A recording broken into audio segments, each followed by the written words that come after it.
Welcome to the deep dive. We're launching straight into the captivating story of Athena.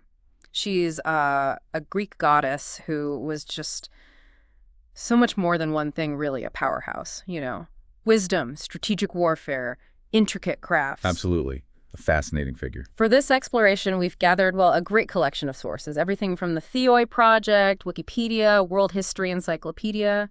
Lots of depth there. There's a wealth of information out there on her. Think of this as your fast track to understanding, really one of the most pivotal figures in Greek mythology. Our mission today, it's to unearth the most compelling bits of Athena's narrative, give you a rich and hopefully really engaging grasp of her impact. It's truly remarkable how extensive her influence was. I mean, she wasn't just stuck in one domain, right? No, at all. She embodied that intellectual strength, the strategic side of conflict, and amazing creative skill, too, that mix. Yeah. That's what makes her so rewarding to dig into. Okay, so let's start right at the beginning. Her origin story is, it's pretty extraordinary. That's one way to put it. The main account, the one you hear most, is she sprang out, fully grown, fully armored, right from Zeus's head. Yeah. Sounds like something out of a, mythological fever dream, like you said. And our sources point to this consistently, often explaining how Zeus actually swallowed Metis, her mother, who was pregnant. Right, because of that prophecy from Gaia and Uranus. Exactly. That a son of Metis would overthrow him, so his solution, swallow her whole. Talk about extreme measures. But yeah, that's the core story. It is. And the specifics of the birth itself are quite dramatic. Hesiod mentions Zeus giving birth himself, basically. But Pindar adds that image of Hephaestus, doesn't he? Splitting Zeus's head with an axe. Yeah, allowing Athena to just burst out with a war cry, no less. It's quite a picture. Yeah. And interestingly, some other versions even name Prometheus or Hermes or even Palameon as helping out. Really? I didn't catch Palameon. Yeah, different traditions. And some even place the event near the river Triton. These variations, they really underscore just how miraculous and maybe a bit violent her arrival was. Right, and the variations don't stop there, do they? Our sources point out other traditions, too, like maybe she was the daughter of Pallas. Sometimes described as a winged giant, yeah. Or there's that Libyan tradition, daughter of Poseidon and Tritonis. That's another one. And one where Aitonius is her father. It almost feels like, different places had their own favorite origin story for her. What might that tell us, though? Well, that's a key insight, isn't it? These aren't just random changes. They probably reflect how different regions kind of slotted Athena into their own local myths and gods. Ah, okay, so adapting her. Exactly. Highlighting her adaptability and just how widespread her appeal was. It suggests she wasn't maybe this single fixed figure even back then. Her identity could shift a bit depending on the local context. That makes sense. Like that connection to Triton, it pops up in multiple places where there was a river or, with that name, Crete, Boeotia. It shows that regional integration. And then, of course, there's Athens. Her connection there is huge. It's that classic question, isn't it?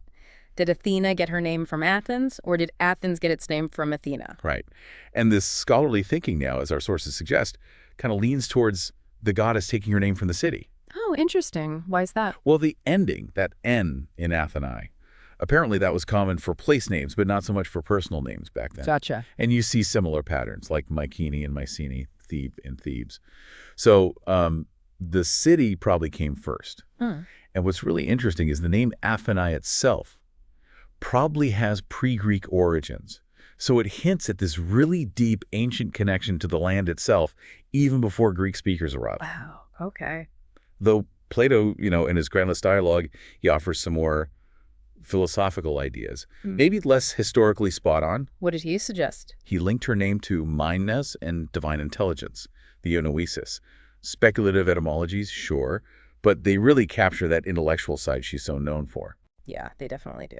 So speaking of those core aspects, Athena has this, formidable set of attributes and a long list of epithets, those titles. Oh, yeah. She's the go-to for wisdom, good judgment, war, but the strategic defensive kind, right? Yeah. Not like Ares raw aggression. Exactly. Very distinct. And beyond that, she's the patron of heroes, weaving, pottery, all sorts of crafts. She's not just brains in battle. She's got this creative skill, too. Precisely. And her common depiction really reinforces that. The stately woman in armor, shield, spear, long robe, crested helmet. And the Aegis, with Medusa's head. Can't forget that. Never. That's unmistakable. It visually sums up all those domains. Yeah. The Aegis itself, one story says it was made from the skin of the giant Pallas she defeated. a powerful symbol of her protection, her authority. And those epithets, those descriptive names, they add so many layers. Like Pallas, what's the story there? Well, our sources suggest a few possibilities. It could mean to brandish a weapon, or maybe be linked to youth or young woman. Then there's that story where Pallas was a childhood friend, maybe Triton's daughter, that she accidentally killed. Or maybe Pallas was the giant whose skin she used for the Aegis. Or even her father in some versions. It's a name with a really rich, debated backstory. Lots of possibilities. Indeed. And Parthenos, that's absolutely key, emphasizing her virginity, her independence. It sets her apart from so many other goddesses whose power was often tied up in marriage and kids. Right. And Glaucopis, that's a famous one. The bright-eyed or gleaming-eyed, strongly linked to the owl, Glaucs, which of course became her sacred animal and a huge symbol of wisdom for Athens itself. Makes sense. Now, Tritogenia, that one sounds a bit more obscure. It is, and its meaning is still debated. It could link back to her birth near River Triton, connecting to that water deity idea again. Okay. But it might also mean triple-born or third-born. There are even potential connections to an Indo-European god, Trita, maybe a sky deity.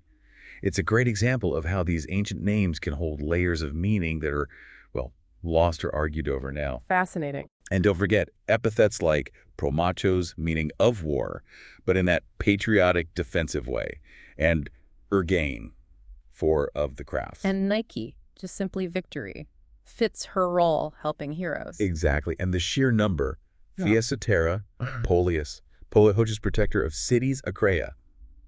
It just goes on. It really highlights how broad her influence was. It really does. These names, they paint this picture of a goddess woven into almost every part of ancient Greek life. Personal protection, city well-being, skill in crafts, you name it. Okay, so we've got her unique birth, this amazing skill set, tons of names. Let's dive into some of the key myths, the stories that really define her. The contest with Poseidon for Athens is, well, it's a classic. Definitely. She offers the olive tree peace, prosperity. He offers the horsepower, war. And the people chose her gift. Yep. And just like that, Athens gets its patron goddess and its name. It's a myth that just beautifully symbolizes her whole deal, doesn't it? Yeah. Wisdom, foresight winning out over brute strength. The olive tree, with its practical long-term benefits. That must have resonated way more with the early Athenians. And the fact that Poseidon got angry afterwards, and the whole thing with the Areopagus, it just cements Athens' connection to her in their justice system. Then there's the Erichthonius story, which is peculiar. Yes, a bit strange. Hephaestus tries to, well, force himself on her. She fights him off. His semen falls on the earth, Gaia. And Gaia gives birth to Erichthonius. Right. And Athena, being independent, takes him in, raises him. But then there's this mysterious chest, the Cista. She gives it to Cecrops' daughters. Herse, Pandrosos, Agloros. With a very strict do not open warning. Which naturally. They open it, curiosity wins, and then things get dark. Serpents, madness, death.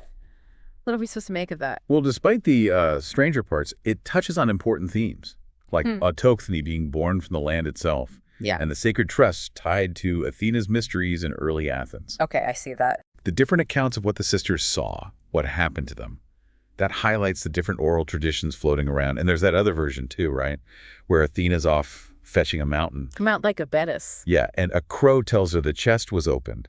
It adds another layer of divine intervention consequence. Like even the gods aren't immune to things going wrong indirectly. Interesting. And we can't forget the weaving contest with Arachne. Now that's a cautionary tale about pride. Oh, absolutely. Hubris 101. Arachne, this amazing mortal weaver, gets so full of herself, she challenges Athena. Big mistake. And when Arachne weaves this tapestry showing the gods behaving badly, well, Athena's not happy. Transforms her into a spider, forever weaving. It's a stark reminder, isn't it? Yeah. That Greek value of humility before the gods.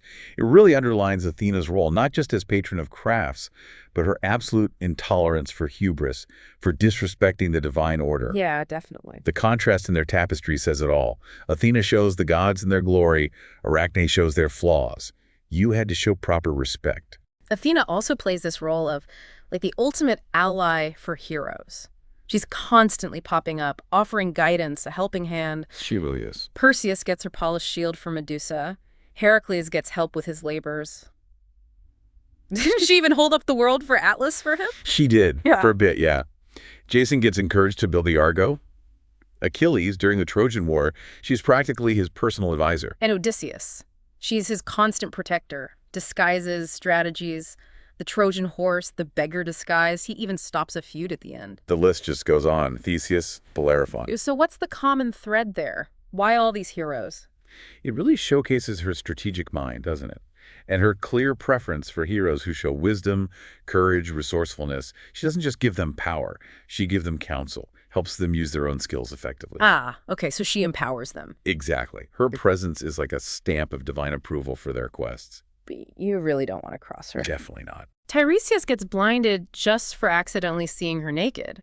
Myrmex gets turned into an ant for claiming he invented the plow. Which Athena felt was her credit, yeah. And Medusa, that later Roman version, where her transformation happens because Poseidon violated her in Athena's temple. Right. That story really emphasizes the absolute sanctity of her spaces. Violate them, and the consequences are severe. She has a strong sense of justice, or maybe just propriety. Seems like it. These punishment myths, they really show her sense of justice, like you said, and the serious fallout from impiety or hubris. Even accidents, like with Tiresias, could bring wrath. Though often there was some kind of compensation, right? He got the ability to understand birds. True, a small mercy maybe. And the Medusa story, even if it's a later addition, powerfully underlines the idea that her sanctuaries were inviolable. She also has these other transformations, favors, Charon turned into a crow, Myrcine into a myrtle, Alea into an olive, all plants connected to her. Her sacred plants. She gives craft skills to Cleothera and Merope, saves Perdix from Daedalus. It seems like she rewards people who reflect her values. Often, yeah. Those favors usually go to individuals who show skill, chastity, piety, things she values. Yeah. And turning them into her sacred plants just reinforces her connection to the natural world, embedding her presence in the landscape itself. And of course, the Trojan War. It wouldn't have gone down the way it did without her, would it? Not a chance. Her siding with the Greeks was all because of Paris choosing Aphrodite in the judgment of Paris. She offered fame and glory, right? Got snubbed for the promise of the most beautiful woman. Yeah, she wasn't pleased. Her getting involved on the battlefield, even taking on Ares directly, it shows her commitment to her chosen side. That judgment of Paris is such a key myth. It kicks off the whole war, and Athena's role highlights the consequences of choosing, well, desire over wisdom or strategy. Her support for the Greeks shows her investment in what she saw as justice prevailing. Okay, so let's switch gears a bit. How was she actually worshipped back then? Obviously, she was huge in Athens, patron goddess. Immense importance there, yes. The Parthenon was built for her, and the Panathenaic Festival, that huge event every 4 years. Oh. The procession, the new peplous robe, the games. And those olive oil amphorae as prizes, iconic. It was a massive celebration. But her worship went beyond Athens, right? Oh, definitely. She was revered all over the Greek world. Sparta, Thebes, where she was even seen as a founding deity. Corinth, too. Her face was on their coins in Corinth. Wow. So pan-Hellenic importance. Absolutely. It shows that her core attributes, wisdom, strategy, skill, held universal value for lots of different city-states. And her symbols. Owls, snakes, even roosters were sacred animals. Yep. Owl for wisdom, snake for renewal and earth power, maybe. Rooster for vigilance. And plants. The olive tree, her gift. Myrtle, bay laurel. What about sacrifices? Usually bulls, rams, cows, mostly female animals, though there are more disturbing accounts from Elian. Alleged human sacrifices to atone for Ajax, the lesser's crime in her temple. Right, that's sacrilege. Grim stuff. These symbols and rituals were all part of her cult, each one reinforcing her key associations. The festivals, like the Panathenea and the Araphoria, were crucial for public worship, community bonding. And art. She was everywhere in art. Phidias' statues, the gold and ivory Athena Parthenos inside the Parthenon. Colossal.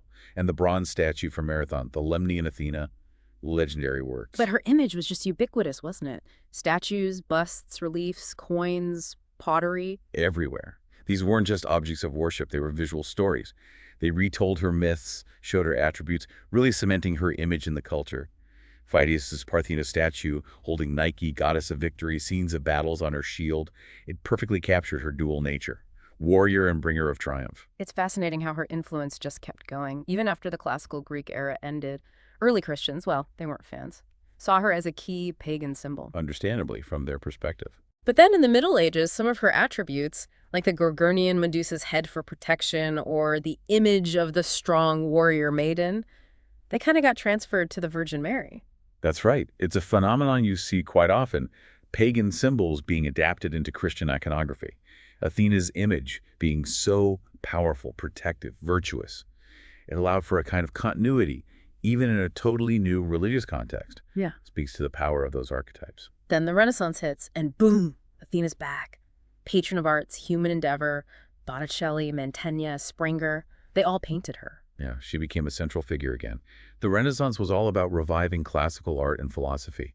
And who better embodies wisdom and the arts than Athena? Makes perfect sense. Her presence in their art really symbolized that celebration of reason, human potential during that whole transformative period. And even today, in the modern era, her presence is still felt, sometimes in surprising places like the statue in front of the Austrian Parliament building. A striking image. And her symbolism influenced the Statue of Liberty. And Britannia, that's a huge legacy for freedom and democracy. It really is. Plus that full-scale Parthenon replica in Nashville, Tennessee, with the recreated Athena Parthenos statue inside. Incredible dedication to recreating it. She's even on the Great Seal of California, some modern coins. Her continued presence in civic symbols like that all over the world, it just speaks to the timeless appeal of her values, right? Wisdom, justice, civic virtue. Her image keeps getting used to represent strength based on reason, progress through intellect, the fight for justice. Even Sigmund Freud had a take on her, linking her to repressed sexuality, which, like you said, that's a whole other complex thing. A controversial interpretation for sure. And feminists today seem divided. Some see her tied to patriarchal structures because of Zeus. Others see her as this powerful symbol of female independence. Yeah, the views are definitely split. It shows how complex she is. Her virginity, her link to male power. People interpret those things differently now. If she's still venerated today in Wicca and Hellenismos. She is. These diverse modern interpretations show people are still engaging with her, grappling with her character.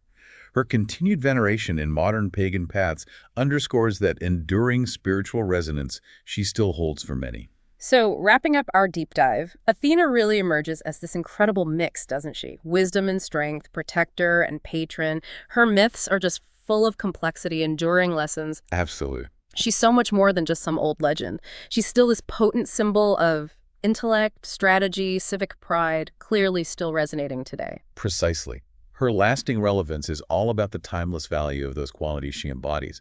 I mean, in a world still dealing with complex leadership issues, skill development, that balance between thought and action, Athena offers this remarkably rich model to think about. Yeah, absolutely. So maybe a final thought for you listening. How might this ancient understanding of a goddess who managed to blend wisdom and warfare, crafts and counsel, how might that inform our own perspectives on leadership and action today? Good question. And what other figures from the ancient world offer such rich, varied insights for navigating modern life? Definitely something to chew on. Thanks for taking this deep dive into the world of Athena.